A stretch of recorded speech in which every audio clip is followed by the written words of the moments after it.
Welcome, here I've got Motorola Moto G200 5G, and let me show you how to take active photos in the camera app at this device. So let's start by tapping on camera button to open it, and for now we are on standard photo mode, so let's stay here and move a little bit up to the button above the shutter, so we can get access to more options about camera we can manage here with active photos at the third position. By using this panel from the right we can manage them. Now they are turned off. At the center here we can turn them on every time we take a picture, and from the left we can turn them on auto, so camera should recognize the best possible settings to take active photo.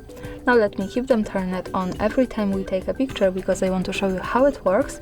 And when we take a photo we should get 2-in-1 now, the photo and short clip. So let's try to use this by taking a photo.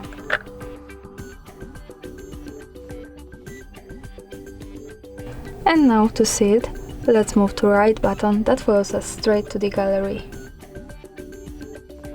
And this is how the picture looks like. When we move up, we get access to play button, so here we can check the short clip. And we can stop it again here to see only the picture. That's all, thanks for watching, subscribe our channel and leave the thumbs up.